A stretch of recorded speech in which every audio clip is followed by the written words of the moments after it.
Good morning all students. तो जैसा कि आप सभी जानते हैं, सिक्स्थ क्लास के लिए आपका सेकंड चैप्टर चल रहा है साइंस में, जिसका नाम है कंपोनेंट्स ऑफ फूड। तो मैं कल आपको यूजेस ऑफ प्रोटीन पढ़ा रहा था, यानी प्रोटीन के यूज क्या क्या होते हैं। ठीक है ना। तो 3 तक मैंने आपको थर्ड पॉइंट तक पढ़ा दिया था। आइए फोर्थ पॉइंट देखते हैं। तो यहाँ पे लिखा हुआ है it regulates water and acid base balance. It माने यह है यानी प्रोटीन, रेगुलेट्स माने एक तरीके से रेगुलेट करने को चलाना, चलाता है, संचालित करता है वाटर को, और एसिड बेस यानी बनाए रखता है एक तरीके से। तो यानी वाटर के यानी जल के और एसिड बेस दोनों के बैलेंस को बनाए रखता है, यानी ना तो शरीर में एसिड ज़्यादा होने देता, ना बेस को ज़्यादा होने देता। ठीक है ना। और वाटर को भी नियमित बनाए रखता है कौन? प्रोटीन। बात क्लियर है आपको?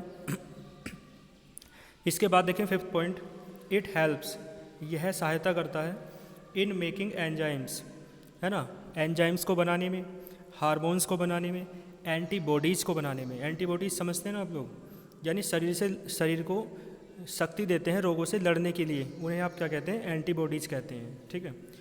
यानी वे सब्सटेंस जो शरीर को लड़ने की शक्ति देते हैं रोगों से, डिजीज से, उन्हें आप क्या कहते हैं? एंटीबॉडीज़। हार्मोन्स शरीर को बढ़ने के लिए आवश्यक होते हैं। एंजाइम्स कई तरीके के होते हैं, कुछ भोजन को पचाने में आवश्यक होते हैं ना, कुछ शरीर की वृद्धि में आवश्यक होते हैं, और सम विटामिन्स। तो यानी जो प्रोटीन है वो एंजाइम्स, हार्मोन्स, एंटीबॉडीज और कुछ विटामिन्स बनाने में क्या करता है? हेल्प करता है। बात क्लियर है? इसके बाद आप देखें नीचे, ए चाइल्ड, एक बच्चा, फीडिंग ऑन कार्बोहाइड्रेट, जो क्या खाता है? कार्बोहाइड्रेट खाता है। A child feeding on carbohydrate and fat only, यानी एक बच्चा जो कार्बोहाइड्रेट ज़्यादा खाता है ना, फैट ज़्यादा खाता है, यानी कार्बोहाइड्रेट और फैट नहीं खाता, यानी ऐसी चीज़ें खाता है जिनमें कार्बोहाइड्रेट ज़्यादा होता है, जिनमें फैट ज़्यादा होता है। ओनली सफ़र्स, वो क्या करता है? सफ़र करता है, यानी सहता है फ्रॉम प्रोटीन डिफिशियंसी। क्या सहता है? प्रोटीन की कमी। डिफिशियंसी माने क्या है? कमी। प्रोटीन की कमी को सहता है। फीमेल्स रिक्वायर, जो फीमेल्स होती हैं यानी जो महिलाएं होती हैं, महिलाएं नहीं कहना चाहिए बल्कि मादाएं जो होती हैं, ठीक है ना। फीमेल्स, देखो महिलाएं तो पुरुष और महिला, लेकिन फीमेल्स का अर्थ ये हो सकता है कि जैसे गाय है ना, वो भी क्या है? एक फीमेल है। ठीक है ना। इसी तरीके से जो बकरी होती है वो भी एक फ़ीमेल है। तो फीमेल समझ रहे हैं ना आप लोग। तो females require less protein than males. तो नर की अपेक्षा, नर कहते हैं मेल्स को हिंदी में, और फीमेल कहते हैं मादा। तो नर की अपेक्षा मादाओं को ज़्यादा आवश्यकता होती है, वो कम आवश्यकता होती है, लेस मानी कम, कम आवश्यकता होती है प्रोटीन की, accept during pregnancy and lactation. ठीक है ना। कम आवश्यकता होती है मादाओं को, किसकी? प्रोटीन की। किसके रेस्पेक्ट में, किसकी तुलना में? मेल्स की।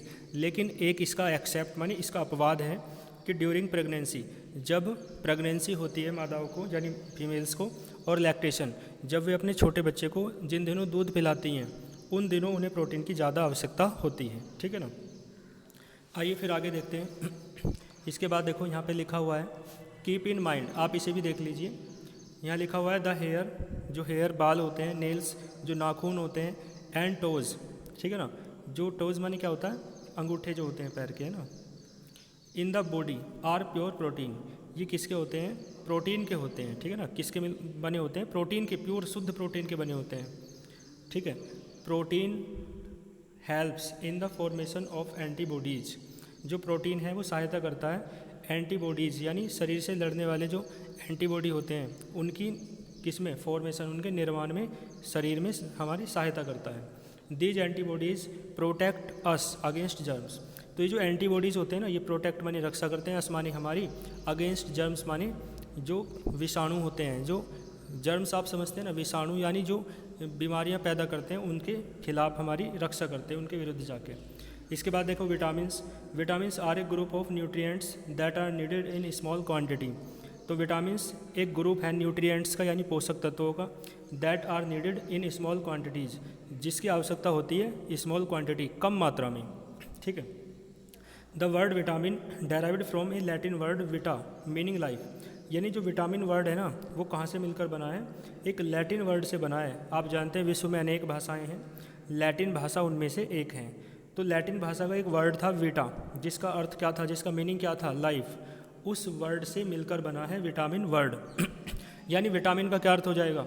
यानी जो लाइफ देने वाले हैं, जो जीवन देने वाले हैं, वो क्या कहलाते हैं? आपके विटामिन्स कहलाते हैं। ठीक है, तो विटामिन्स को आप एक बार अपने आप पढ़ेंगे।